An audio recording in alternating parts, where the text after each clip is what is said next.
ప్రయోజనము లేదు. ఆభరణంగళాలు ఒక ప్రయోజనము లేదు. ఆభరణముల వలన ఒక ప్రయోజనం లేదు. ఇట్లా దీనివల్ల తెలుస్తోంది మనకి, ప్రాణాదులన్నీ అత్తలీలు వినియోగత్తుక్కాహ వన్రిక్కే, రామచంద్రుని కోసం వినియోగపడడం కొరకు కాకుండా తనకు కానబోదు, తన కోసం అని తాను బతుకుండడము, తన కోసం ఆభరణాలు అలంకారం ఏదో అనుకుంటే అది అహంకార స్పర్శి ఆహయాలే త్యాత్.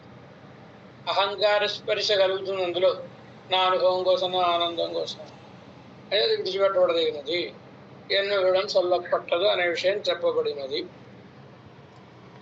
అనంతర తరువాత పరమాచార్య రాన ఆడ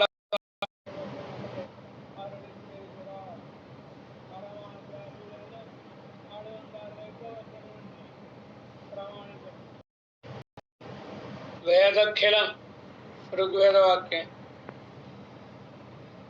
ఇతిహాసం రామాయణ వాక్యం, పూర్వాచార్య ఉక్తి ఆడవందరుల యొక్క సూక్తి. దానిని న దేహం న ప్రాణాన్ న చ సుఖమశేషాభిలషితం న చాత్మానం నాన్యత్ కిమపి తవ శేషత్వ విభవాత్ బహిర్భూతం నాథ క్షణమపి సహేయాతు సతథా వినాశం. సత్యం మధుమథన విజ్ఞాపన విధం. ఏమంటున్నారు? నా దేహం స్వామి అంటే వీటన్నిటికీ ముందు ఒక మాట చెప్పుకోవాలి. ఏమని? అవశేషత్వ విభవాత్ బహిర్భూతం. నీకు శేషపడి ఉండడం అనే భాగ్యానికి వెరి. ఆ భాగ్యం లేకుండా ఉన్నట్లయితే నీకోసం ఉపయోగపడకపోతే ఈ శరీరం ఉండి ప్రయోజనం ఏమిటి? నీ కైంకర్యం చేయడానికి వినియోగపడాలి. నీ శేషత్వం అనే దానికే వెలిగా ఉన్నప్పుడు ఈ శరీరంతో ఏమైనా ప్రయోజనం ఉందా? నా దేహం, ఈ దేహంతో నాకేం ప్రయోజనం లేదు. నా ప్రాణములు, ప్రాణనాథుడివి నువ్వు, నీకోసం వినియోగపడినప్పుడు ఈ ప్రాణాలు మాత్రం ఎందుకు? వాడితోటి ప్రయోజనం లేదు. నా సుఖమశేషాభిలషితం. ఏ ప్రాణి అయినా సుఖాన్నే కదా, అశేషాభిలషితం, అందరి చేత కోరబడేది సుఖం. సుఖంగా ఉండడమే కోసమే కదండి బ్రతుకుండడమో మరొకటో. ఆ సుఖం కూడా నాకు అక్కర్లేదు. ఇన్నెందుకయ్యా? నచ్చ ఆత్మానం, అసలు నేనే అక్కర్లేదు నాకు. నేనుండి ఏం ప్రయోజనం నీకు ఉపయోగపడకపోతే? అందుచేత నీకు ఉపయోగపడని నాడు నేనున్నా లేనట్టే కనుక నాతోటి కూడా నాకు ప్రయోజనం లేదు. ఉండాలని కోరుకున్నది అడియో మోడు నిన్నోడు పిరివిన్ని ఆయిరం పల్లాండు. పెరియాడు 7 మంగళాశాసనం. అడియో మోడు, నీ దాసులమైన మాతోటి, నిన్నోడు నీతోటి, పిరివిండ్రి ఎడవాపు లేకుండా, ఆయిరం పల్లాండు కొన్ని వేల సంవత్సరాలు ఉందువుగాక. క్రియాపదం కనబడదు అక్కడ. ఉందువుగాక, అగుగాక, ఆగట్టు అని.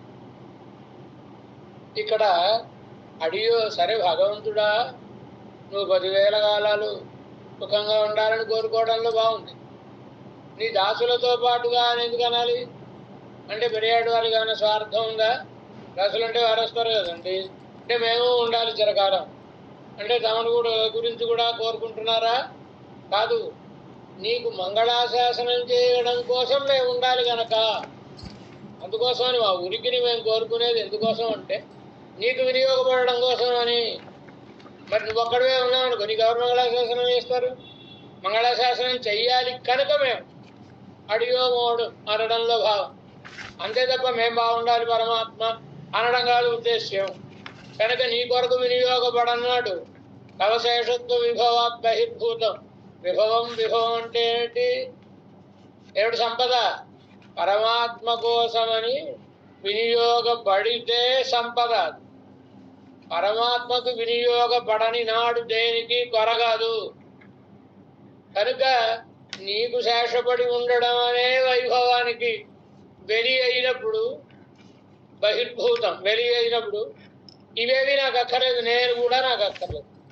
నజాత్మానం తవ శేషత్వ విభవాత్ బహిర్భూతం నాథ క్షణమపి సహే నేహం దేహం క్షణమపి న సహే ప్రాణాన్ క్షణమపి న సహే ఆత్మానం క్షణమపి న సహే అని అర్థం.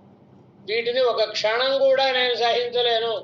నీ కోసం వినియోగపడినప్పుడు క్షణమపి న సహే, సహించజాలను. మరి ఇంకా నీ కోసం ఉపయోగపడినప్పుడు యాదు శతథా వినాశం, ఈ ఆత్మ 100 ముక్కలైపోవు కాక, శరీరం 100 పీలికలైపోవు కాక, ఇవేవి అక్కర్లేదు నాకు. నీ కోసం వినియోగపడినప్పుడు ఇవి నశించిపోవు కాక, నాకేం ప్రయోజనం లేదు. నా ఎదురుగా ఉన్నప్పుడు అందరూ ఇలాగే మాట్లాడతారండి, ఏదో నిజంగా నా మీద ప్రేమ ఉన్నట్టు. ఇవన్నీ అలాంటి మాటలు కాదు కదా అన్నట్టు భగవంతుడు ఆడవందారులకి చూచినట్టున్నాడు. ఏమంటారు? మధుమథన. మధుమథన అనే మాటకు అర్థం ఏంటి? మధువు అనేవాడిని సంహరించిన వాడా, నేను చెప్పిన ఈ మాటలు గనక అబద్ధమైనట్లయితే నీ చేతిలో ఆ మధువు పడినట్లుగా నేను కూడా నశించునుగాక. అంటే ఒట్టుపెట్టడం అనమాట. మధుమథన విజ్ఞాపనమిదం, దానికి అర్థం. ఎనక్కు వహుత్త శేషియాన అవనే నాథ అన్నమాట అర్థం. నా స్వరూపమునకు సంబంధించిన శేషి అయిన పరమాత్మ, ఉన్నుడే శేషత్వమాహిర ఐశ్వర్యత్తుకు పురంబాన, నీకు శేషపడి ఉండడం అనే ఐశ్వర్యానికి వెలిగా ఉన్నటువంటి దేహత్తయ్యం క్షణం సహియే, దేహాన్ని ఒక క్షణం కూడా సహించలేను. ఈ దేహత్తుకు ధారకంగడాన ప్రాణంగడయం సహియే, ఈ దేహం నిలబడాలంటే ప్రాణాలు ఉండాలిగా, ఆ ప్రాణాలను కూడా క్షణం కూడా సహించలేను.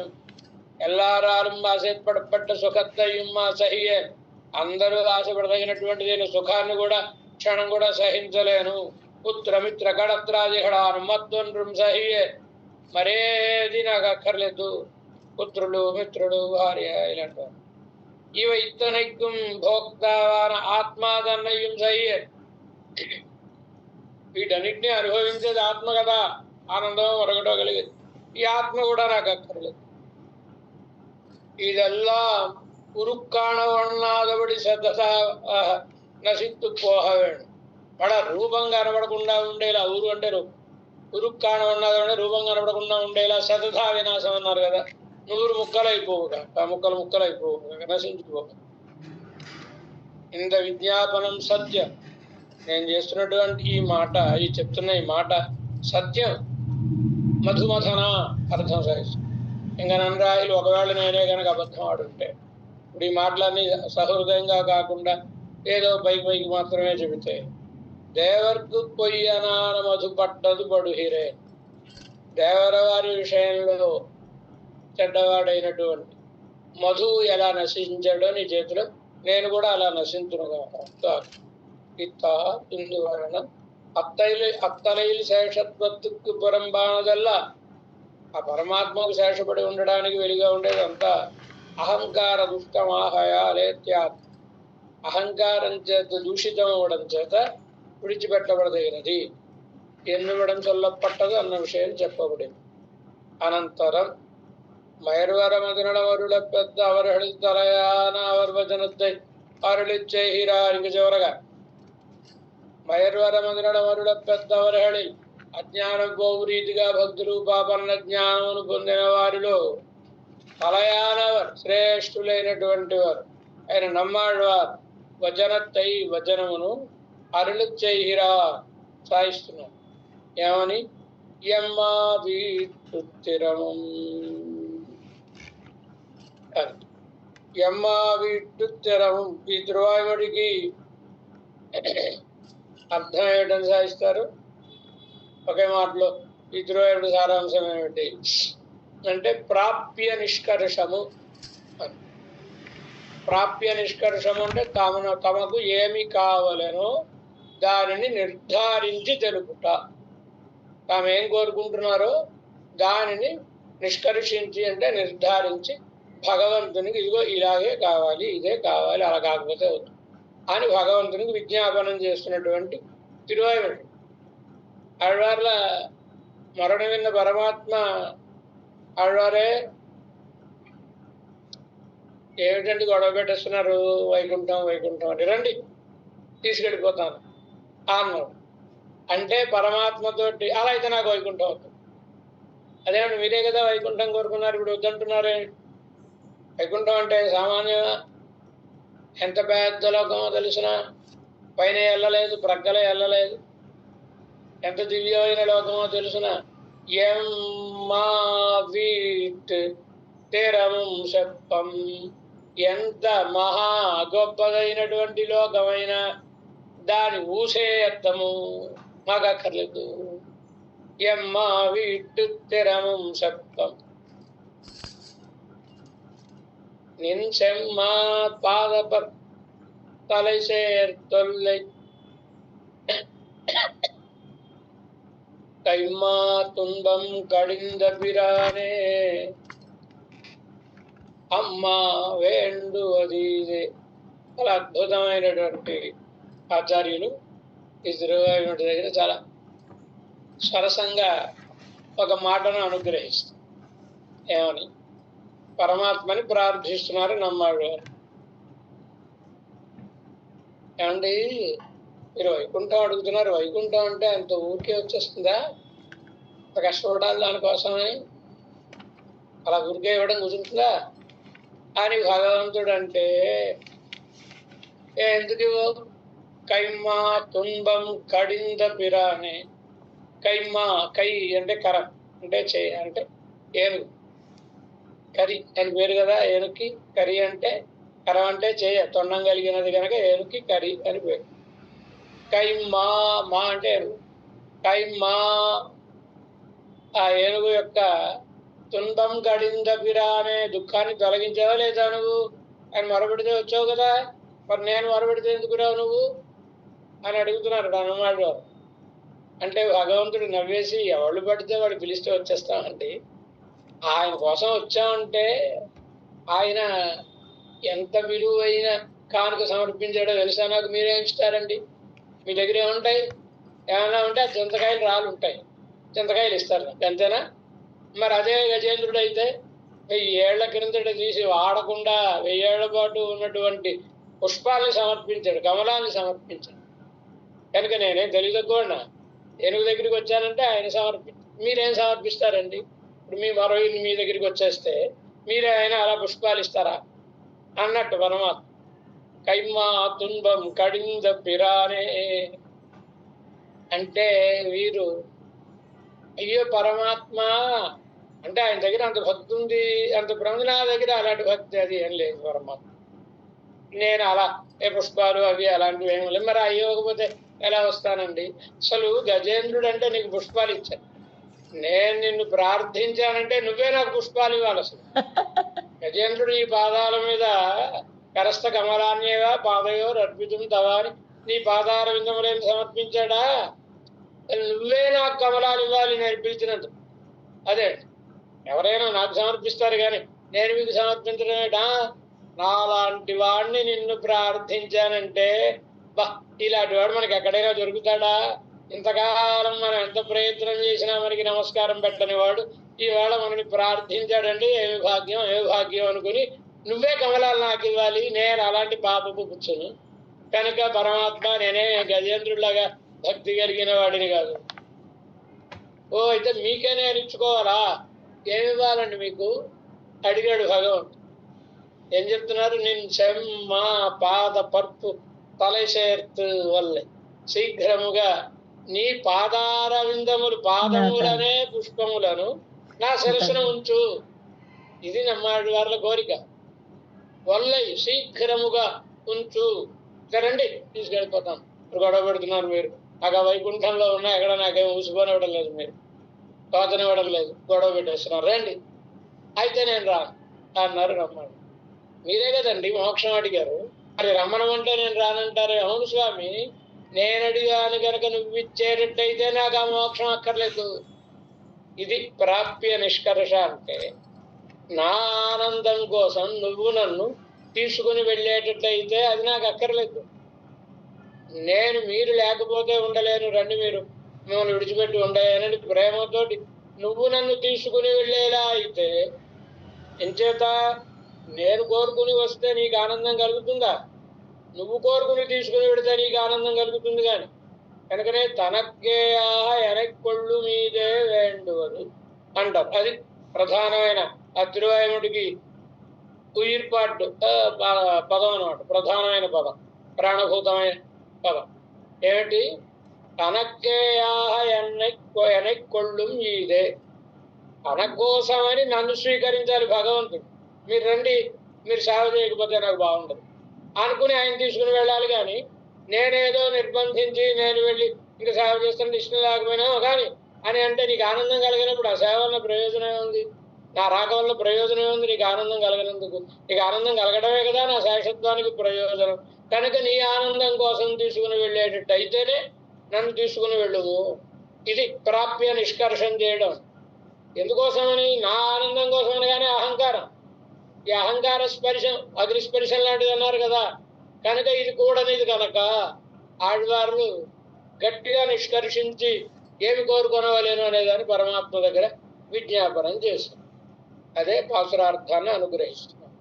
ఆడ్వి మోక్షத்தை కొళ్ళు అన్న ఆళ్వారే, రండి మోక్షం తీసుకోండి ఇచ్చేస్తాను అని భగవంతుడు అంటే, ఎన్ను హక్కుకాహత్తరిహిర మోక్షం ఎప్రకారద్దారం విలక్షణమాయుందదే ఎమ్మా వీట్ అన్నమాట. ఆ మాటలు గారు ఏ రకంగా విలక్షణమై గొప్పదై ఉన్నప్పటికీ కూడా అది ఎడయాట్టము ప్రసంగిక కడవల్లో దాని యొక్క ఊసు కూడా మేము చెప్పేవాళ్ళం మాకు అక్కర్లేదు. ఎంచేత ఇత్త తన్నుహప్పాల్ వరు మోక్షం, తన ఆనందం కోసమని వచ్చేటటువంటి మోక్షం కూడా అహంకార గర్భమాహయాలే. అహంకారమును లోపల కలిగినది అగుట చేత ఐశ్వర్యాదిహడోపాధి త్యాద్యం. ఐశ్వర్యాదులను కోరుకోవడం ఎలాంటి త్యాద్యమో అలాగే భగవదనుభవాన్ని కోరుకోవడం కూడా త్యాద్యమే. ఎండువిడం సొల్లపట్టు అనే విషయము చెప్పబడినది.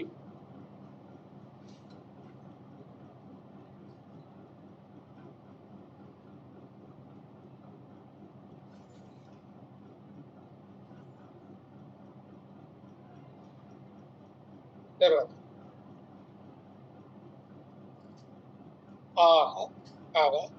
అహంకారத்தின் கொடுமையை అరుళి செய்தார்க்கு అహంకారం ఎంత క్రూరమైనదో చెప్పారు వెనుక.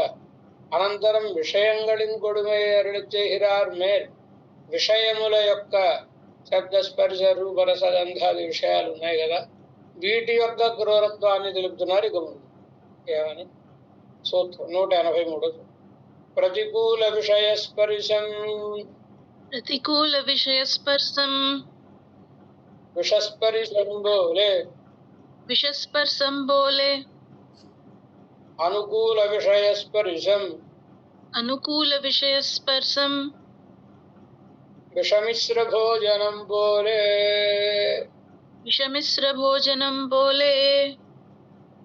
ప్రతికూలమైన విషయముల స్పర్శ మనకి తగిలితే అది విషస్పర్శం లాంటి. విషం తగిలితే ఏమవుతుంది? నశిస్తాం. అనుకూలమైన విషయములు వాటి స్పర్శం అని అంటే వాటి అనుభవం కలిగితే అది విషం కలిపిన భోజనం చేయడం లాంటిది. ఏదైనా ప్రమాదకరమే. నేరుగా విషం తీసుకున్న ప్రమాదకరమే, విషం విషంలా ఉంటుంది. అది కరావృయం ఏదో కటుత్వమో ఏవో ఇలాంటివన్నీ ఉంటాయి. అది ఇష్టమైన పదార్థంలో కలిపుచ్చుకుంటే ఆ కటుత్వం తెలియదు కానీ దాని పని మాత్రం అది చేస్తుంది, మనని నశింపజేస్తుంది. అనంతరం విషయంలో కూడా ఏమని? ప్రతికూల విషయమావతు. ప్రతికూల విషయం అంటే ఏంటి? అనుకూల విషయం అంటే ప్రతికూలమైన విషయము అంటే లోక విరుద్ధము మాయ నరకహేతువు మాయుళ్ళ నిషిద్ధ విషయం. శాస్త్రములలో నిషేధింపబడిన విషయము. ఎవరైనా ఆయన ఈ పని చేస్తే నరకంలో పడిపోతావు, ఏదో పరదారగమనం, మరొకటో ఇలాంటి లేదా భక్షణాదులు శాస్త్రం వద్దని నిషేధించిన వాటిని మనం స్వీకరించడం, అది లోకానికి విరుద్ధమై నరకంలో పడేసేటటువంటిది ఉండేటటువంటి శాస్త్రంలో నిషేధింపబడిన విషయం. తత్స్పరిశత్తై, ఆ స్పర్శాన్ని ఏమన్నారు? విషస్పరిశంబోలే, విషస్పరిశం లాంటిది. ప్రాణబాధకత్వేన ప్రసిద్ధమాహయాలే, ప్రాణాలని పోగొట్టేదిగా విషం అనేది ప్రసిద్ధమైనదొకటి వలన ప్రాతికూల్యంతో నిండు విషం అనేది ప్రతికూలమైంది, అదేం మంచిది కాదు అని తెలిసేలాగా ఉండి ప్రాణనై ముడిక్తం, ప్రాణాలు పోగొట్టు అలా. మరి ఇప్పుడు శాస్త్రం అర్థం చెప్పిన చేస్తున్నాం అంటే రాజు గెలిస్తే దండిస్తాడు, లేదా నరకంలో పడిపోతాం, ఇలాంటివన్నీ ఉంటాయి కదండి. అయినా అనుభవిస్తాం, దాని మీద ఏదో వ్యామోహం. అది చెడ్డదని తెలుసు, తెలిసినా అనుభవించు, అది వినాశకం.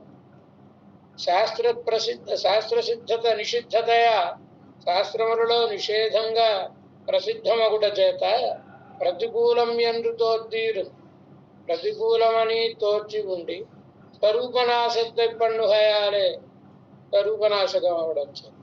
ఇక అనుకూల విషయము, అనుకూల విషయం లోకమే నిషేధించలేదు, అదే మామూలుగా పుచ్చుకోవచ్చు.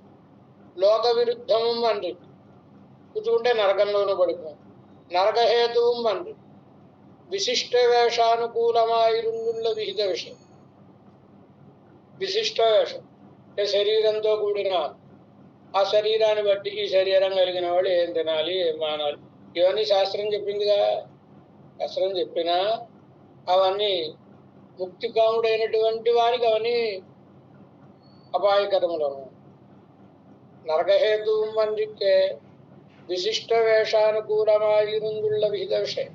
శాస్త్రములలో విహితమై ఉన్నటువంటి శరీరంతో కూడిన ఆత్మను దృష్టిలో పెట్టుకుని విధించినటువంటి అవన్నీ ఆ విషయములు తత్స్పరిశత్తై, ఆ స్పర్శాన్ని ఏమన్నారు? విషమిశ్ర భోజనం పోలే, విషం కలిపిన భోజనం లాగా. అంటే ఈ ఉదాహరణ ఎందుకు చెప్పారు? విషమిశ్రాన్న భోజనం, విషం కలిపడినటువంటి సాపాటు చేసేవాడికి అరియాద అవనకు, వాడికి తెలియదు అనుకోండి అందులో విషం కలిపారని. అనుకూలం ఎంద్రే తోతీరుంది, అనుకూలంగానే అది కనబడుతుంది వాడిగా, భోజనం బాగుందండి, బాగా చేశారండి ఆదరవులు అని. కానీ అందులో విషం ఉంది కనుక వీడి ప్రాణాలు తీసుకు, అవన్ ప్రాణనై ముడిత్తు వీడు ఆపుకోరు, అతడి ప్రాణాన్ని నశింపజేయు రీతిగా శాస్త్ర విహితదయా ప్రసిద్ధమాహయాలే. ఈ విషయాలు అనుకూల విషయాలు శాస్త్రంలో విహితములే విధింపబడి ఉన్నటువంటి అవడం చేత, ప్రసిద్ధమవడం చేత అనుకూలం పోలే తోత్తి, అనుకూలంలాగే తోచు. ఆత్మావినుడయ, ఆత్మ యొక్క అనన్య భోగ్యత్వరూపమాన స్వరూపద్దై నశిప్పిక్కయాలే, పరమాత్మకు మాత్రమే భోగ్యమై ఉండాల్సినటువంటి తన స్వరూపాన్ని మరి వీళ్ళందరికీ భోగ్యం నశింపజేయడం చేత విషస్య విషయాణాం చ దూరమత్యంతమంతరం ఉపభుక్తం విషం హంతి విషయాః స్మరణాదపి. విషము విషయము ఎంత తేడా? ఒక అక్షరం తేడా. విషము 3 అక్షరాలు, విషయము 4 అక్షరాలు. ఒకే అక్షరం తేడా, కానీ చేసే పనిలో చాలా పెద్ద తేడా. విషము విషయమునకు దూరము చాలా అత్యంతం అంతరం. ఏమిటి అంత తేడా? ఉపహుక్తం విషం, పిన్నవారిని మాత్రమే విషము చంపును. విషయములు విషయాః స్మరణాదపి, విషయములను అనుభవించక్కర్లేదు, మనం స్మరిస్తే చాలు, నెమ్మదిగా అందులో నుంచి నశింపజేస్తుంది. అది తప్పు, అది దుష్టమైనది అని చెప్పడం కోసమని 10 సార్లు అదే మాట మనం అన్నాం, అది వచ్చి మనం పట్టుకుంటాం. కనుక విషయములు స్మరించుట వలననే నశింపజేయను. ఇక్కడ మన వాళ్ళు ఒక కథ చెప్తూ ఉంటారండి. ఓ మహావిద్వాంసుడు నిత్యం ఇంట్లో కాలక్షేపాలు నడుస్తూనే ఉంటాయి. ఎంతోమంది భక్తులు వచ్చి వింటూ ఉంటారు, పెడుతూ ఉంటారు కాలక్షేపాలు. అవి అగ్రహారంలో ఉన్నాడు. ఆయన ఎదురుండగా ఇల్లు ఎవరో పాపం ఒక ఆయన చెడిపోయి అమ్మేసుకున్నాడు. అది ఓ వేశ్య కొనుక్కుంది ఆ ఇల్లు. ఆ ఇంట్లో ఓ వేశ్య. మరి వేసి ఉంటే విట్టులు ఆవిడ దగ్గరికి వచ్చేవాళ్ళు, పోయేవాళ్ళు కార్లలో అట్లు. ఈయన ఒళ్ళంతా కారం రాసుకున్నట్టు ఉండేది. వీధిలో ఈ పాపిష్టాడు దిగింది. పాపాత్మలందరూ వస్తున్నారు, పెడుతున్నారు. ఇక రోజు కాలక్షేపాన్ని కూర్చున్న తర్వాత ఈయన ఆ గుమ్మం చేసి చూడడం. ఏదో ఓడలాంటి పెద్ద కారు వచ్చింది, కానీ వీడు కూడా ఇలాంటి వాడేరా. ఇలా వచ్చేవాడిని పోయేవాడిని చూస్తూ ఉన్నాడు. రోజు తిట్టుకోవడమే ఆవిడ్ని. చీచి మా బరువు తీయడానికి వచ్చింది.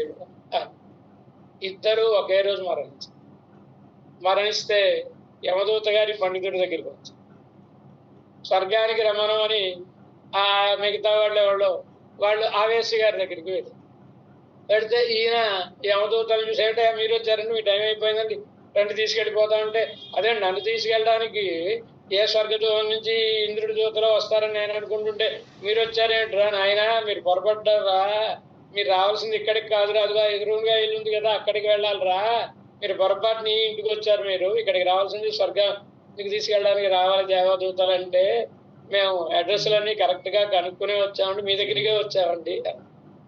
స్వర్గానికి వాళ్ళు కూడా వచ్చారు, మాతో పాటే వచ్చారండి, వాళ్ళు ఆ ఇంటికి వెళ్ళారండి. ఇదేంట్రా అన్యాయం, ఆవిడ నరకానికి వెళ్ళాలి, నేను స్వర్గానికి వెళ్ళాలి, ఇదేంటంటే లేదండి ఆవిడేం చేసేది పాపం, ఏదో పాపం ఆవిడ పొట్టకూటు కోసమని ఏదో బతుకుతుంది.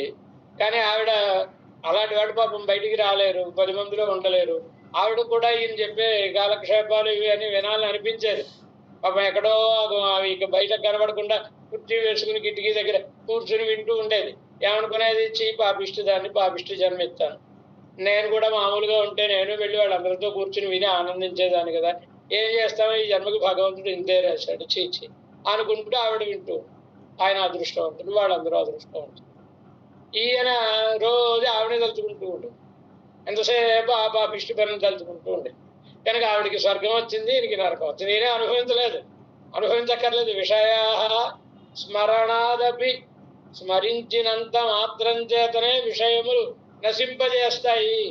ఇది విషయమునకు ఉండేటటువంటి తేడా. రుచెక్కువం వేండాది, తినాల్సిన అవసరం లేకుండా, తింటేనేగా విషం చంపేది, తినని వాడినే చేదిగా. స్మరణ మాత్రత్వాలు ముడిక్కయాలే, స్మరించినంత మాత్రం చేతనే నశింపజేసేది అవడం చేత విషద్దిర్కాటిల్ విషయం అతి క్రూరం ఎన్నా నిన్నదిరే, విషం కంటే కూడా విషయములే మిక్కిలి క్రూరములైనవి అన్నారు కదా. ఇప్పటి వినాశకరమైన విషయంగళిలే ప్రవణన, ఇలా మనను నశింపజేసే విషయములేందు ప్రీతి కలిగిన వాడి దుఃఖిక్క నెనెక్కుమదు. సుఖించాలనుకుంటే ఈ విషయాలు సుఖాన్ని ఇస్తాయా? అలా నేను ఈ విషయాల వలన సుఖిస్తాను అనుకుంటే విపరీత జ్ఞాన కార్య. ఇది విపరీత జ్ఞానం, ఒకలా ఉన్నదాన్ని దానికి వ్యతిరిక్తముగా అనుకొనుట. తూర్పు దిక్కు అనుకుని పడమరికి వెళ్ళడం లాగా ఇవేదో సుఖాన్ని ఇస్తాయి అనుకుని మరింత నరకంలో పడిపోయి దుఃఖాలను అనుభవించడం.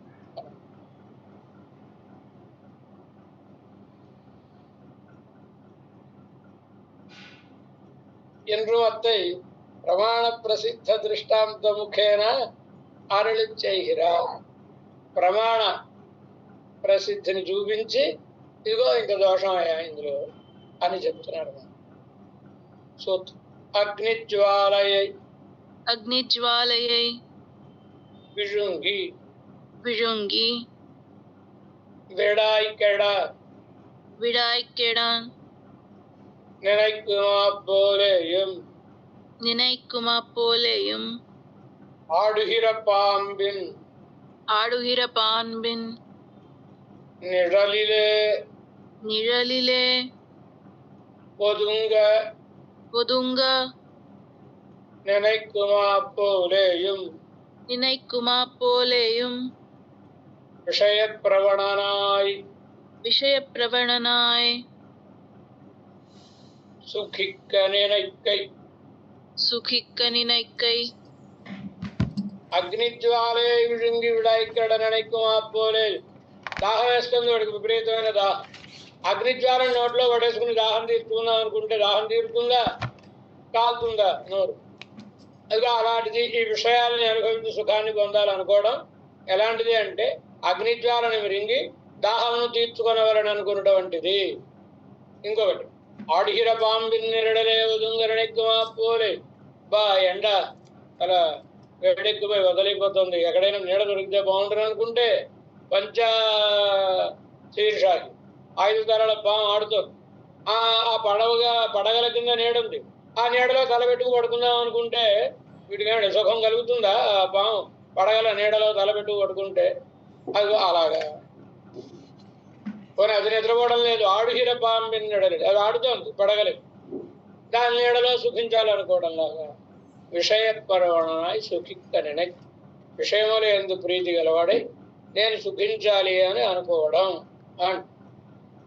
అదావదు ఆస్వాద్య దహన జ్వాలాం ఉదన్యాశమనం యః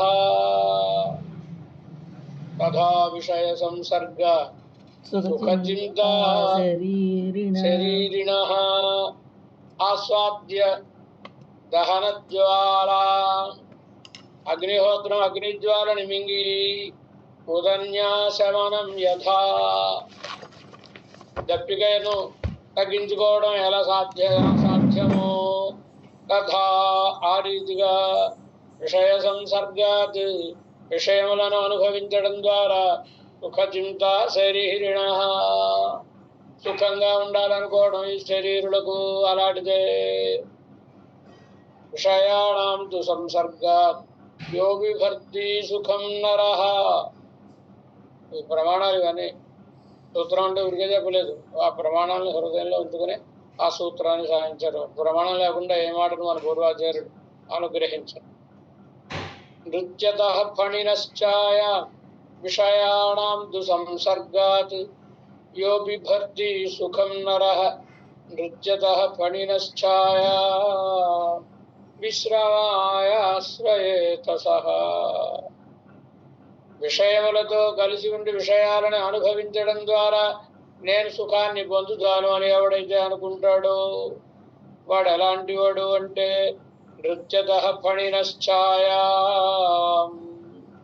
ఆడుతూ ఉండేటటువంటి పాము నీడలు, విశ్రమాయ దానిని విశ్రమాయ కొంచెం విశ్రాంతి తీసుకుందామని ஆசிரியிஞ்சேவாடு அந்த அவிவேகியோ வீடு கூட அந்த அவிவேகி என்றும் சொல்லுகிறபடியே தண்ணீருக்கு விடாய்ப்பட்டவன் దప్పిక కలిగినటువంటి వాడు విపరీత జ్ఞానద్దాలే విపరీత జ్ఞానంతో తాపహేతువాన అగ్నిజ్వాలే వింగి తాపాన్ని కలుగజేయడానికి కారణమైన అగ్నిజ్వాలను మింగి తన్విడాయి తీరననిగ్గుమా పోలేం తన దప్పికను తీర్చుకోవాలని తలంచు రీతిగాను ఆదిత్య కిరణంగడాలి అతిమాత్ర సంతప్తనానవ సూర్యకిరణములతో బాగా వేడిమిచే కొట్టబడినటువంటి వాడు అంధతాపద్దయాద్వహిక్కా ఆ తాపాన్ని పోగొట్టుకోవడం కోసమని నేడల్యంగిరమాద్రద్దెగ్గుండు అంటే ఆ పడగలెత్తి ఆడుతోంది, నీడ కనబడుతోంది, ఆ పడగల నీడ కనబడుతోంది. అంత మాత్రం నీడ అయితే సరిపోయిందా? ఏ నీడ ఇది ఉపకారకమా అపకారకమా ఆలోచించాలిగా దేని నీడ అని. అది ఆలోచించకుండా నీడ ఉంటే చాలు అలా నిలబడుతుంది అనుకుని వెళ్ళిపోయి నిడలంగిరమాద్రద్దెగ్గుండు ఆగామ్యనర్థత్తై నిరూపియాలి. అక్కడికి వెళ్ళి తలపెట్టి పడుకుంటే ఏమవుతుందంటే ఆ పాముగాడు ఆ వచ్చే అనర్థాన్ని తలంచుకోకుండా అత్యంత కుపితమాయి పడత్తై విరిత్తు నిన్రాడిహిర మిక్కిరి కోపంతో పడగలనెత్తి ఆడుతూ ఉండేటటువంటి పాంబిన్ నిడరడే ఒదుంగ నినగ్గమా పోలేయం ఇరుప్పదెందు పాము నీడలో తలదాచుకోవాలని తలంచడంలాగాను ఉండేటటువంటిది ఒకటి. బాధకమైన విషయములను సుఖావహమాహ భ్రమిత్తు ఇవేవో సుఖాన్ని ఇస్తాయని భ్రమపడి అవత్తులే ప్రవణనాయి వాటి యందు ప్రీతి కలిగిన వాడి అవత్తయ్యి అనుభవిత్తు వాటిని అనుభవించి సుఖిక్కనే నెగ్గమదు సుఖించాలని తలంచుకోవడం.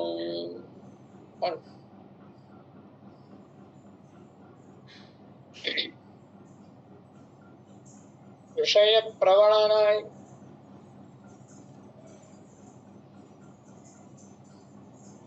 విషయ ప్రవణుడై సుఖించాలి అనుకోవడం, విపరీత జ్ఞాన కార్యం. విపరీత జ్ఞానం అంటే వస్తువు యొక్క స్వరూపమే అదిగా తెలియకపోవడం, అపకారం చేసేదాన్ని ఉపకారం చేసేదిగా అనుకోవడం, సంత విరుద్ధంగా అని కదా వెనుక చెప్పారు.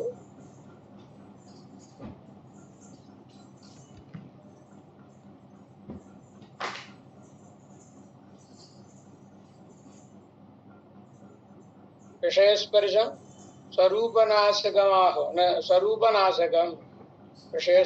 స్పర్శము స్వరూపమును నశింపజేసేది. విషయప్రవణుడై సుఖించాలి అని తలంచుకోవడం విపరీత జ్ఞానం వలన కలిగేటటువంటి పని అని కదా వెనుక చెప్పి ఉన్నది. ఇప్పుడు ఈ విషయస్పర్శం వేండ భగవద్గుణంగడే నైందిరుక్కుమవన్ ఇవత్తై కాణవే ముడివెంగిరారుమే. అసలు ఈ విషయములను స్పర్శించడం అక్కర్లేదండి. భగవంతుని యందు ప్రీతి, స్వరూప జ్ఞానం కలిగి ప్రీతి కలిగిన వాడు ఈ విషయములను చూడగానే నశించును అనడానికి ఒక ఉదాహరణని అనుగ్రహిస్తున్నాను. ఏమిటది?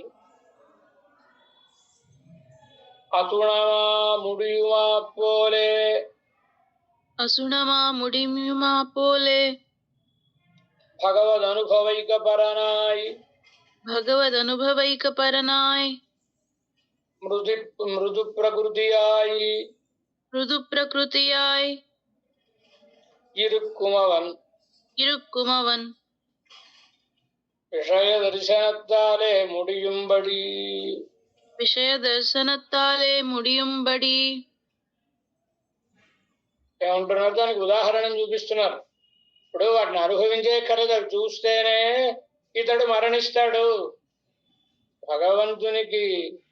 భగవంతునితో మనకి విశ్లేషాన్ని కలిగజేసే, మన స్వరూపాన్ని నశింపజేసేటటువంటి ఇతర విషయాలను చూస్తేనే పరమ ప్రపన్నుడైన వాడు, స్వరూప జ్ఞానం కలిగిన వాడు నశిస్తాడు.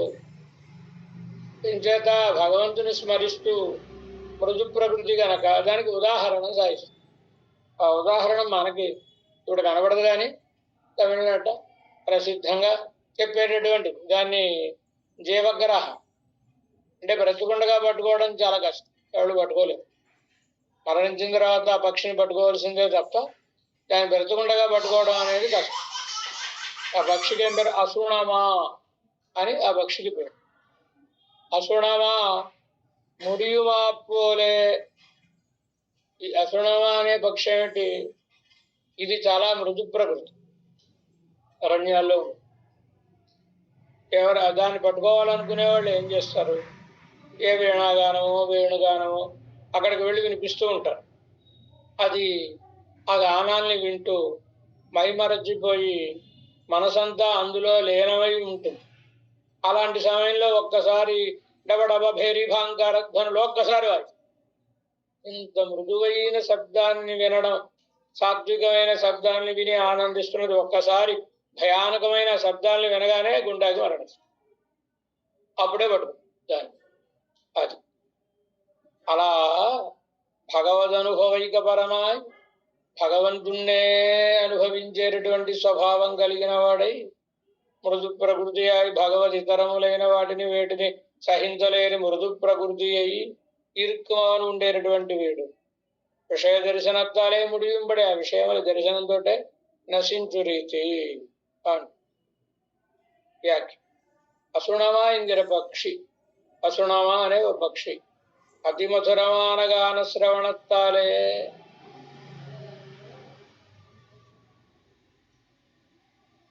అతి మధురమైనటువంటి గానాన్ని వినడం వలన నెంజు నీర్పండమాయి ఇళహి ఇరుంద దశయిలే. మనసు ఆ మధురమైన గానాన్ని వినడం వలన నీటి బుగ్గలాగా అయిపోయి ఉంటుంది, ఆర్ద్రం అయిపోయి నీటి బుగ్గలు అయిపోయి ఉండే దశలు. అతి కఠినమాన పరై అడిక్కే భేరీ, అతి కఠినమైన భేరీని వాయించగానే ఆ ధ్వనిని విని పట్టుకిడక్కమా పోలే పడిపోయి నశించు. అలా భగవదనుభవం పొందిలం తత్పరనాయ్, భగవదనుభవంలోనే ఉండేవాడై తద్గుణ రసత్తిలే నైందు. భగవద్ అనుభవంలో మనసు కరిగిపోయి కన్నుల ఆనంద బాష్పాలతో నిండిపోయి ఇతర విషయంகளின் பேர் கேட்கிலும் మాందుంబడి మృదు ప్రకృతి ఆయుక్తం అవన్.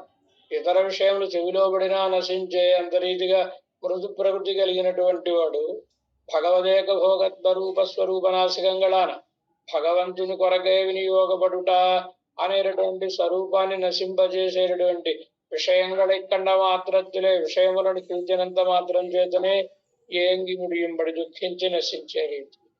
అయ్యో వీటి మధ్యనున్నానే అని ఇవర్థత్తై ఈ అర్థమును ఆప్తవచనత్తాలే ఇసైక్కిరార్ ఆప్తవచనంతో దీన్ని సమ్మతింపజేస్తున్నారు.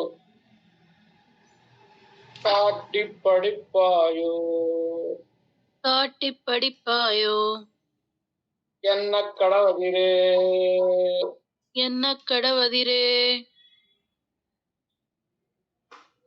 పలని కాటి పడుపాయో. ఇతర విషయాలన్నింటినీ చూపించి తను సంసారంలో పడేసి నశింపజేయాలనుకుంటున్నావా పరమాత్మ? నువ్వు తప్ప వేరేది అక్కర్లేదనుకునే నాకు వీటిని అన్నిటినీ కనబరిచి నశింపజేద్దాం అనుకుంటున్నావు అంటే వీటి ఏదైనా ప్రీతి కలుగుతుందేమో, ఈ అనుభవంలో పడిపోతారేమో అనుకుంటున్నావా? నన్ను నశింపజేద్దాం అనుకుంటున్నావా? అల్పరసం గడాలి. అసలు అందులో ఏమీ రసం ఉండదు, చాలా అల్పం.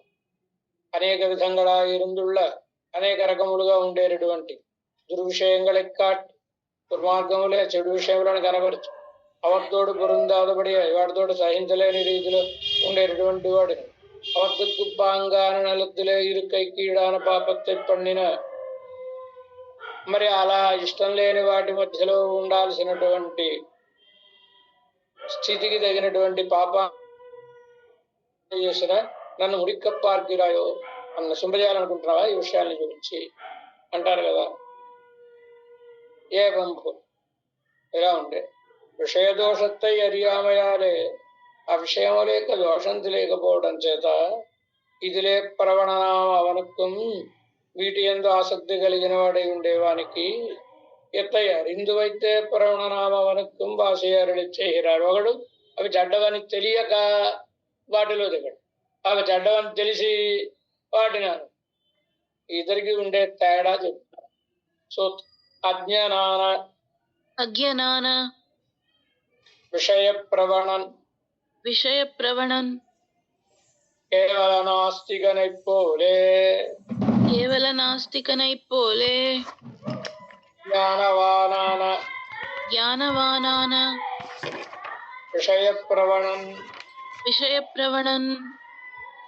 ఆస్తికనాస్తికనై పోలే.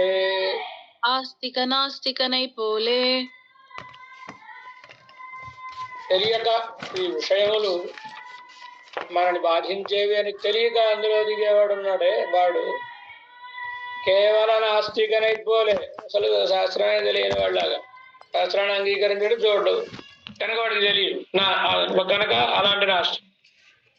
అలా కాకుండా జ్ఞానవానాన విషయ ప్రవణ జ్ఞానం కలిగి విషయాలలో చిక్కుకున్నవాడు ప్రీతి కలిగినవాడు నాస్తికనైపోలే. ఆస్తికుడై ఉండి నాస్తికుడైనటువంటి వాడు ఇలాంటి వాడు తెలుసు.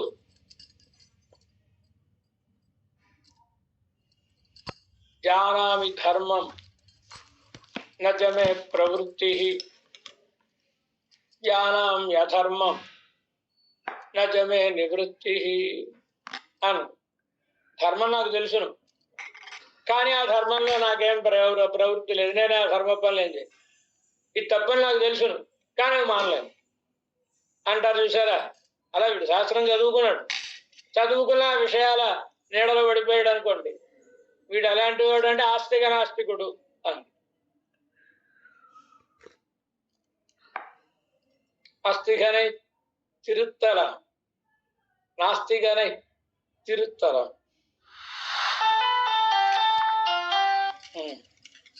సరే కదా వ్యాఖ్య. అజ్ఞాన విషయ ప్రవణనాహిరా విషయంగలుడే దోషభూయస్థయం విషయముల యొక్క దోషముల యొక్క అధికంగా ఉండటను స్వరూప విరుద్ధత తన స్వరూపమునకు విరుద్ధములైన భగవద్ అత్యంత శేషబుద్ధుడైండే తన స్వరూపానికి విరుద్ధములైనవని அறியாதே తెలియక అవద్దై ఆశపట్టు మేల్ విడిహిరావన్ వాటిని ఆశపడే విషయాల మీద పడేవాడు కేవలం నాస్తిక నాహిరా ధర్మాధర్మ పరలోక చేతనేశ్వరాదిహడికి ప్రతిపాదకమాన నాస్తికుడు అంటే శాస్త్రం మీద ఆ శాస్త్రం అస్తి ఉంది అనే బుద్ధి లేనివాడండి. శాస్త్రం ఏం చెప్తుంది? ధర్మము అధర్మము పరలోకము చేతనుడు ఈశ్వరుడు పరమాత్మ ఇత్యాదిహడుకు వేళకు ప్రతిపాదకమైన శాస్త్రத்தில் ప్రతిపాదకమైన శాస్త్రమునందు ప్రామాణ్య బుద్ధి ఒన్றும் இன்றிக்கு ప్రామాణ్య బుద్ధి కొంచెం కూడా లేకుండా స్వైర సంచార పరణ తిరిహిర శుద్ధ నాస్తిక తనకు నచ్చినట్టుగా చేయడం అలాంటి శుద్ధ నాస్తిక. ఇక జ్ఞానవానాన విషయపరవణుడు అంటే ఎవరండి అంటే విషయంగరుడి దోష దుష్టతేయం విషయములని చెడ్డవని తెలుసు. స్వరూప విరుద్ధతేయం మన స్వరూపానికి అవి తగనివి అని తెలుసు. అరిందువైతే తెలిసి ఉండి అవద్దై విరుంబి మేల్విడిహిరవన్ వాటిని ఆదరించి వాటి మీద పడేవాడు అంటే అనుభవించేవాడు. వాడు ఆస్తిక నాస్తిక నాహిర. ధర్మాధర్మా సకల ప్రతిపాదకమైన శాస్త్రత్తై ధర్మము అధర్మము మొదలైనటువంటి వాటిని ప్రతిపాదించే శాస్త్రమును ప్రమాణం என்று ఇసేయాలే ప్రమాణం అన్నాడు గనక ఆస్తికుడు అని సొల్లలాంబడి ఇరుప్పాన ఆస్తిక నాస్తికుడు అన్నారు కదండి. ఆస్తికుడైన వారు నాస్తికుడైన వారు అలా కాకుండా ఆస్తిక నాస్తికుడు ఏంటండి అంటే వాడికి శాస్త్రం తెలుసును, శాస్త్రం ప్రమాణం తెలుసును, శాస్త్రం ఇది చెడ్డదని చెబుతోందని తెలుసును కనుక ఆస్తికుడు. అంత శాస్త్ర మర్యాదలు అడంగాలి. మరి ఆ శాస్త్రం చెప్పినట్టుగా శాస్త్ర వశ్యుడు కదా మానవుడు. తస్మాత్ శాస్త్రం ప్రమాణంతే కార్యకార్య వ్యవస్థితం ఉంటాడు కదా భగవానుడు. ఆ శాస్త్రం మనకి ప్రమాణం. ఏం చేయాలన్నా శాస్త్రం చెప్పినట్టే చేయాలి కదా.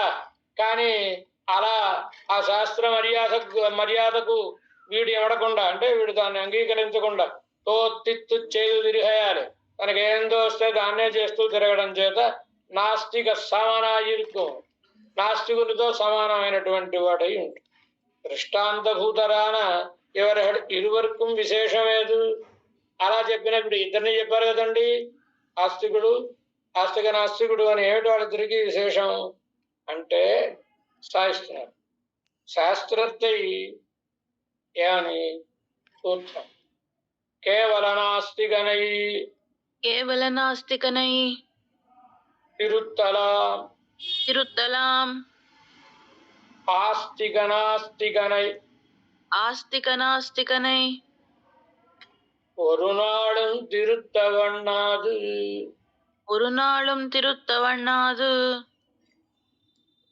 కేవల నాస్తికనై తిరుత్తలా నాస్తికుడై శాస్త్రం ప్రమాణం కాదనేవాడిని ఆ శాస్త్రం ఎలా ఫలవంతం అవుతుందో ఉదాహరణలను చెప్పి యుక్తియుక్తంగా చెబితే వాడు దిద్దుబాటు కావచ్చు, దిద్దుబాటు చేయవచ్చు. కానీ ఆస్తిక నాస్తికుణ్ణి దిద్దుబాటు చేయలేం. ఏమంటారు? తెలిసిన వాడికైనా చెప్పచ్చు, తెలియని వాడికైనా చెప్పచ్చు. తెలిసి తెలియని వాడికి చెప్పలేము. ఎందుకని? తెలియని వాడికి చెప్పచ్చు, ఒరే నాయన అలా కాదురా, ఇలా చెప్తుందిరా శాస్త్రం, ఇదిరా విషయం. అలాగా అండి అని తెలియని వాడు తెలుసు. తెలిసిన వాడికి ఇదిరా శాస్త్రం, దీనికి విరుద్ధంగా చేస్తున్నావు అంటే నిజమే కదా అని మా తెలిసి తెలియని వాడి దగ్గరికి వెళ్ళి ఏం చెప్తాం మనం? అవునండి నేను చదివానండి, నాకు తెలుసునండి అని. కానీ వాడికి మనం చెప్పేదేం లేదు. వాడిని మార్చడం కష్టం. కనుక నాస్తికుడిని దిద్దుబాటు చేయొచ్చు, ఆస్తికుడిని దిద్దుబాటు చేయొచ్చు. ఆస్తిక నాస్తికుడిని దిద్దుబాటు చేయడం ఎవడ వల్ల కాదు. అదే సాయిస్తుంది. శాస్త్రத்தை ఎల్లయ్యందు తోత్తిత్తు చేదు తిరిగిరావనై శాస్త్రం లేదు అని తోచింది చేసుకుంటూ తిరిగేవాడిని శాస్త్ర ఆస్తిక్యం బ్రెక్కైకు రూపాన ఉపదేశంగడ్ పన్ని శాస్త్రం మీద విశ్వాసం కలగడానికి ఇదేదో చదువు, దీనివల్ల లాభం కలుగుతుంది, చేసి చూడు నేను చెప్తున్నాను కదా నీకు లాభం కలగదు అనేది. కానీ ఇలా ఏవో చెప్పి చేయడం వల్ల వాడికి లాభం కలిగి శాస్త్రం ఉందని వాడికి నమ్మిక కలిగి அலா சாஸ்திர ஆஸ்திக்யம் பிறக்கைக்கு இருப்பான உபதேசங்களை பண்ணி అలా ఉపదేశం చేసి విధి నిషేధ వశ్యనాంబడి తిరుగుతున్నాం కూడా పో ఇది శాస్త్రం చెప్పినట్టే నడుచుకోవాలి అదొద్దని పని చేయకూడదు అని దానికి అనుగుణంగా దిద్దుబాటు చేయ శాస్త్ర ఆస్తిక్యముడన వీడికేం శాస్త్రం మీద నమ్మిక లేదా ఉంది తత్ ప్రతిపాద్య ప్రమేయంగడేమరిందు అయితే దానిలో ప్రతిపాదింపబడే ఫలం ఏది కోరుకుంటే మనం శాశ్వత సుఖాన్ని పొందుతాం తెలిసి ఉండి పాపభయం పాపభయం లేకుండా నాస్తికవత్ స్వైరం సంచరిక్కిరావని నాస్తికుని వలె స్వైరంగా సంచరించేటటువంటి వాడిని సొల్లి అరివిక్కతక్కదొన్నెల్లామయాలి చెప్పి వాడికి తెలియకపోతే కదా మనం చెప్పడానికి వాడే శాస్త్రాన్ని చదివినవాడే కదా కానీ వాడికి చెప్పదగింది ఇంకేం లేకపోవడం వలన ఉపదేశముఖత్తాలు ఓరు నాళు తిరుత్తవన్నాం ఒక్కరోజు కూడా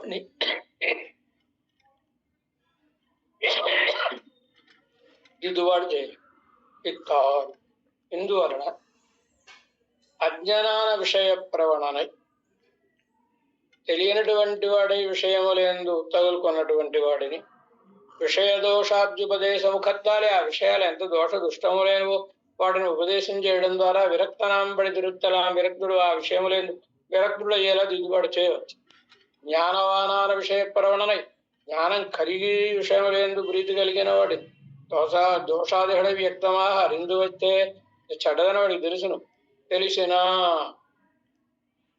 ప్రవర్తిక్కిరావనాహయాలే అందులో ప్రవర్తిస్తున్నాడు వాడు అలాంటప్పుడు తదుపదేశత్వాలు ఎవరునాడు తిరుగుతాడు వాడిని ఈ చెడ్డమని చెప్పితే వాడే మారతాడు వాడికి తెలుసు కదా తెలియని వాడైతే మారతాడు కానీ అంతే వాడు దిద్దుబాటు చేయడం అనేది దుర్లభం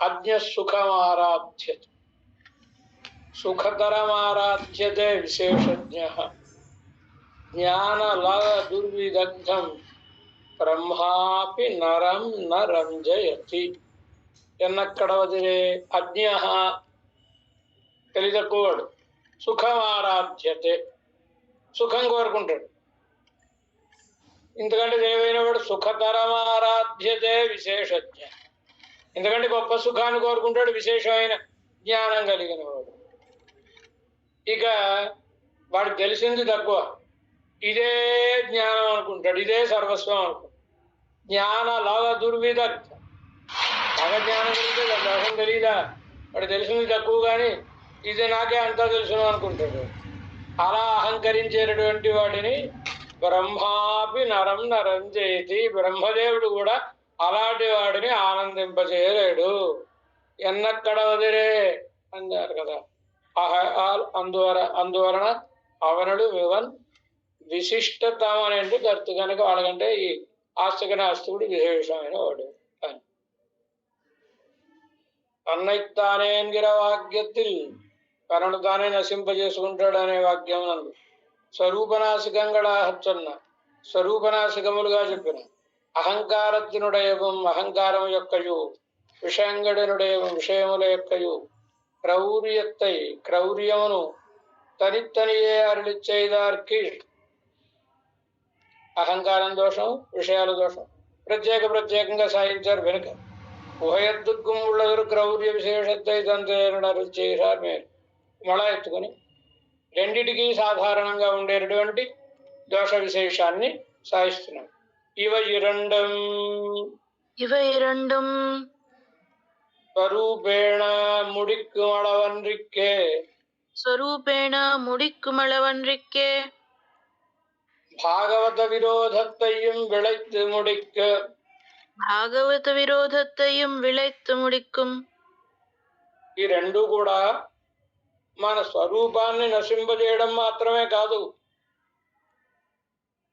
భాగవత విరోధాన్ని కూడా కలిగించి అందువలన మనం నశించేలా చేస్తుంది ఇంక దానికి తిరుగులేదు నశించడం దాని నుండి ఎవడు కాపాడలేరు భాగవత అపచారం చేస్తే ఎప్పుడైతే విషయాల మీద అహంకారం నాకు తెలిసిన వీడికి అనుకుని వాళ్ళ విషయం వాడికి ఏం తెలుసునండి అని ఎవరినైనా ఒక ఆయన చదువుకున్నాడు అంటే వెంటనే వాడికి ఏం తెలుసు అనకపోతే మనకి నిద్రపడదు అలాంటి భావన కనుక ఏమవుతుంది దాంతో ఎవరైనా వచ్చి ఆయన పండితుడు అండి అన్నారనుకోండి వెంటనే వీడు నిందించడం ప్రారంభిస్తాడు. ఆయనకి ఏం తెలుసును, ఇలా ఇలా ఏమవుతుంది, ఇది భాగవతాపచారం కాలేదా, దాంతో నశిస్తాడు. విషయములు, ఆ విషయాల మీద ఉండే ప్రీతితోటి ఆయన కూడా ఇదే విషయం కోసమని ఆశపడ్డాడు కనుక ఆయన ఎందుకు శత్రుత్వం ఎందుకు, ఇదిగో దీన్ని నాకు కాకుండా చేశాడని ఆయన ఎందుకు విరోధం తెచ్చుకో, ఇలాంటిది కనుక భాగవత విరోధి అవుతాడు వాడు. ఆ విరోధాన్ని కలిగజేసి నశింపజేయును అని తన్నైతోనే ఉహేతుంగుడు ఏమిటది, అదావది ఉక్త దోషయుక్తమాన చెప్పబడిన దోషములతో కూడినదైన ఈ అహంకారము, విషయ ప్రావణ్యము, విషయముల యందు ప్రీతి కలిగి ఉండుట, ఆహిరైవరణం అనే ఈ రెండు తానాన ఆకారத்தாலே నిండు నశిప్పిక్కుమడవన్రిక్కే, అవిగా నశింపజేయడమే కాకుండా పరస్పరం ఇంకా కలిగించి నశింపజేస్తుంది. భాగవతాపచారమాహిర మహానర్థత్వయం, భాగవతాపచారం అనే మహా అనర్థాన్ని కూడా విళైతు స్వరూప నాశత్తయ్యం పన్నం, పెంచి స్వరూపనాశనమును చేయును. స్వరూపేణ అంటే స్వేన రూపేణ, అహంకారంగా, విషయ ప్రావణ్యంగానే కాకుండా వాటిని అనుభవించడం నేరుగా కాదు, పరంపరే దాని ఎందు ప్రీతి కలిగిన వాళ్ళు ఎవడైందో మనకి ద్వేషం కలగడం ఇత్యాదులు. அகங்காராதிகளிலே பிரவணனாலால் ஆனால் உள்ளவடவன்றிலே భాగవతాపచారం పండినాడుள்ள భగవన్ నిగ్రహం ఏంటి, అహంకారం మనం ఏదో చెడిపోయాం అనుకోండి, భగవంతుడు అయ్యో వీడి విషయాలను అనుభవిస్తున్నాడే అని కోపం వచ్చిందంటే ఒక స్థాయి. భాగవతోత్తముల విషయంలో మనం అపచారం చేసామంటే భగవంతుడికి కలిగే కోపం ఉంది, ఆ స్థాయి మరీ పెద్దది కదా. అంటే మరింత రచిస్తాం అనమాట మనం భాగవతాపచారం చేయడం వలన అన్నమాట.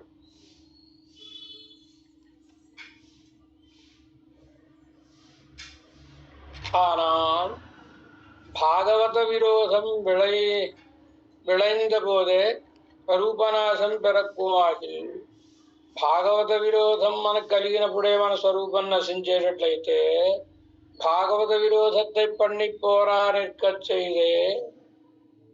మరి భాగవతాపచారం చేస్తున్నాడు అనుకుందాం ఒక ఆయన, కానీ ఆయన ద్వాదశోర్ధపుండ్రాలు పెట్టుకుంటాడు, ఎవరైనా అడిగే అంటూ ఉంటాడు, అంటే నామం ఉంది, రూపం ఉంది, భాగవతాపచారం చేస్తాడు అనుకోండి అవతలైన ఇవి ఉన్నాయి. మరి ఇలా ఉంటే నామ రూపంగళై ఉడయరాయ్ భాగవత విరోధం పండి పోరుమవర్హళ్, వాళ్ళు ఎలాంటి వాళ్ళు అనేదాన్ని సాధిస్తున్నారు. ఏమిటి, నామరూపంగళై ఉడయరాయ్ భాగవత విరోధం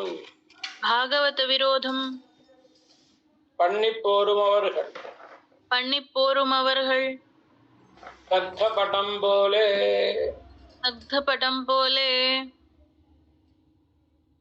నామరూపములు అన్ని కలిగాయండి. ఓ చేతులు ఇప్పుడు జారిత్యం ఉంటుంది, త్రికాల సంధ్యావందనం చేస్తాడు, సగవర్గండాలన్నీ పెట్టుకుంటాడు, అంత బాగానే ఉంది.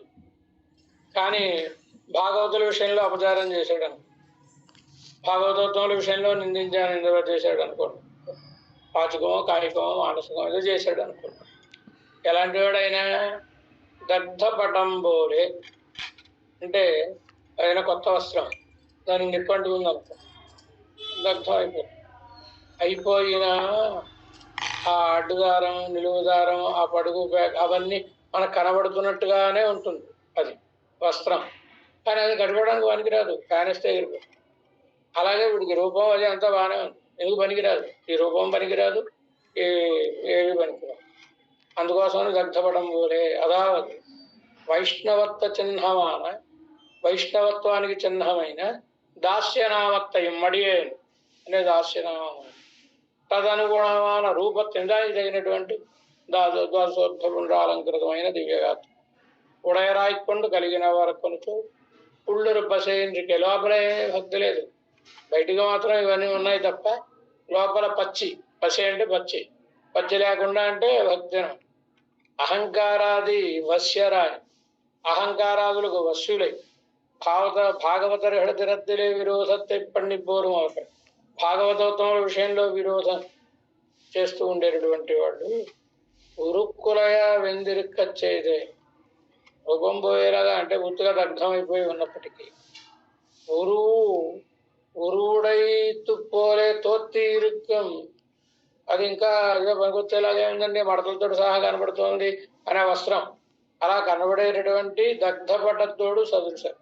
దగ్ధపటంతో అది ఎందుకు వరకు వస్తుంది, ఏమైనా ఉపయోగపడుతుందా? దానిలాంటి వాళ్ళే వీళ్ళు కూడా. అంటే దగ్ధపటం అంటే ఏంటండి అంటే దానివల్ల సూత్రంలోనే సాధిస్తుంది.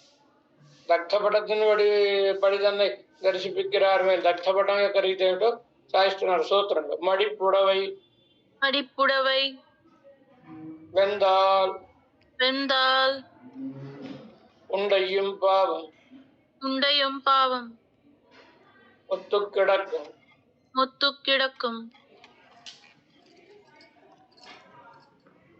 కాత్తడిత్తవారే காத்தடித்தவாறே పరందు పోవం. பறந்துதோம். దీనికి మడిపుడవై అంటే బాగా ఉతికేసి ఆరేసి మడతలు పెట్టి గట్టిగా నొక్కి ఇస్త్రీ చేసి అంటారు కదా, అలా మడతలు పెట్టి ఉన్నటువంటి పొడవై వస్త్రం. దాన్ని వెందాలు అది తగలబడింది అనుకో. ఉండయ్యం భావం అంటే నిలువు అడ్డు దారిపోతుంది.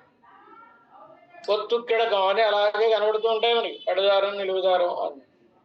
కాత్తడిత్తవారు ఒకసారి గాలి వీచింది అనుకో, పరందుపం ఎగిరిపోతుంది, ఇదంతా దూడి దుమ్ము కింద ఎగిరిపోతుంది కదండి. అలాగే వీడు కూడా మనం తట్టి మడితిరిక్కిరా, బాగా దాన్ని అణిచిపెట్టి మడిచి ఉంచినటువంటి పొడవైన వస్త్రం. తట్టురుప ఎంగం వెందిరుక్కచ్చేదే, అది దాని రూపం అంతా కూడా పూర్తిగా అంతటా నశించి ఉన్న కాలిపోయింది. ఉండయ్యం పాపం మున్పు పోలే తిరుక్కు, అడు నిలువు దారిపోతే పూర్వంలాగే ఉంటాయి. ఒక కాత్తు వందు సిదరడిత్తవారే, గాలిచి గట్టిగా ఎగరగొట్టేలా వీస్తే ఉరుక్కాణబడి పారిపోరందు పో.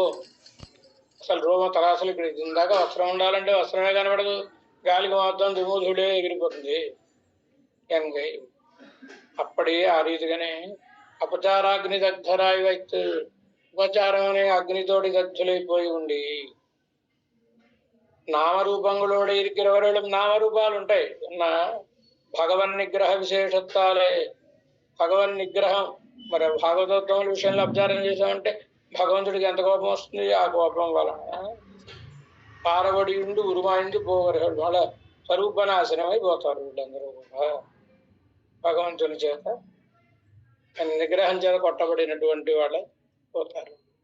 భాగవతాచారం పండినాలు ఈశ్వరన్ అసహమాననా విచిదన్నం బండం ఎన్నువత్తై ఆప్తవచనత్తాలే అరళిచ్చేహిరా. ఆప్తుల యొక్క వచనంతో భాగవతాపచారం చేస్తే భగవంతుడు నశింపజేస్తాడు అనే దానిని దర్శింపజేస్తున్నారు. ఏంటి సూత్రం? ఈశ్వరన్ ஈஸ்வரன் అవతరిత్తు పండిన ஆனை தொழில்களெல்லாம் ஆனை தொழில்களெல்லாம் భాగవతాపచారం பொறாமை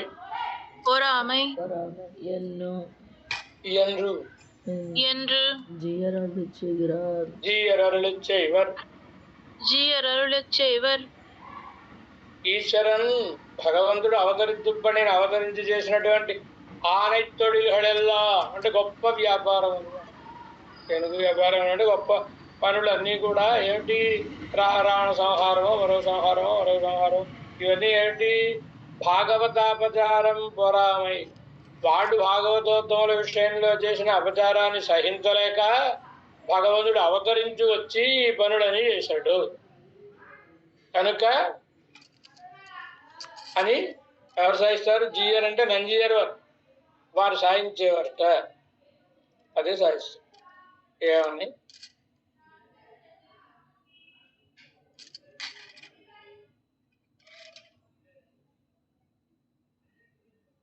பிரகலாதன் மகர்ஷிகள் அதாவது సంకల్ప మాత్రத்தாலே తన సంకల్ప మాత్రము చేతనే సర్వత్రయం నిర్వహిక్క వల్ల సర్వశక్తియాన సర్వేశ్వరం అంతటినీ సంకల్ప మాత్రంతో ఇంత జగత్తును సృష్టించలేదండి పరమాత్మ. సమస్తమును చేయగలిగిన పరమాత్మ తన్னை అழிయమారి తనను మార్చివేసుకుని రూపమే మారిపోతుందిగా. మత్స్యావతారం, కూర్మావతారం, రాహావతారం. ఇతర సజాతీయనాయి అవతరి ఇతర సజాతీయనాయి అవతరి మానవుల్లో మానవుడుగా లేదా జంతువుల్లో జంతువుగా వచ్చి అవతరించి కైతొడనాయనెందు చేతికి అందేవాడై ఉండి செய்த ప్రత్యక్షంగా వచ్చి చేయడం, చేసినది సంకల్పించి చేయడం. హిరణ్య రావణాది నిరసన రూపాది హిరణ్యుడు, రావణాసురుడు వీళ్ళని చంపడం వల్ల అతిమానుష చేష్టితంగళెల్లా అతిమానుష చేష్టలన్నీ కూడా ప్రహ్లాదుడు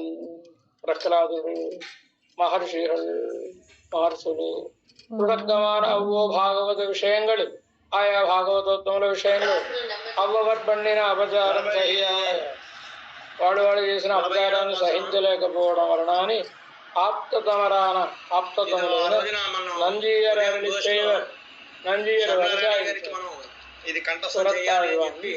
వరదరాజిస్తూ ఒక శ్లోకాన్ని అనుగ్రహించి యదపరాధ సహస్రమజస్రజం త్వయిశరణ్య హిరణ్య రూపావహత్ తేన చిరం త్వమవిక్రియో వివృద్ధిం అర్భగ నిర్భజనహదగాః. అంటే పరమాత్మ హిరణ్యకశిపుడు నీ విషయంలో ఎన్నో పనులు చేశాడు, ఎన్నో అపచారాలు చేశాడు. అయినా నువ్వేమాత్రం ఆయన లోకం మీద దండయాత్ర వెళ్ళాడు కదండి. అయినా అవిక్రియ ఏమి నీలో మార్పు కలగలేదు, కోపం వచ్చేలేదు, వీడిని చంపి వారేస్తాను అనలేదు. వికృతిం అర్భగ నిర్భజనాదగా నీ భక్తుడైన ప్రహ్లాదుని వాడు కష్టపెట్టాడని కోపం వచ్చి, అంత కోపం వచ్చేసిందండి. హిరణ్యకశిపుణ్ణి నృసింహస్వామి వచ్చాడు పట్టుకున్నాడు. అసలు తోత్తిన పోతే ప్రణామ మూలం నమాడు అవన్బీయత్తోన్రియ వాడు నశించేలా ఆవిర్భవించాడు. ఆ రూపాన్ని చూడగానే వీడు మరణించాడు హిరణ్యకశిపుడు. అయినా నృసింహస్వామికి కోపం తీరక వాడిని ఒళ్ళో పెట్టుకుని చీల్చి వారేశాడు కదండి. ఇంత కోపం ఎందుకు వచ్చింది భగవంతునికి?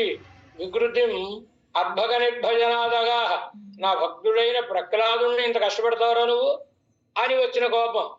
కనుక భగవంతుడు ఈ పనులన్నీ ఎందుకు చేశాడు? అవతరించి చేసిన పనులన్నీ కాశపరిత్రాణం కోసం అనమాట.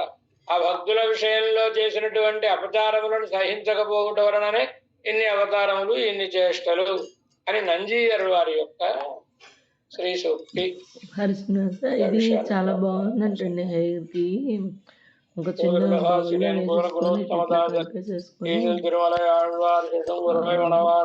వేసేసుకొని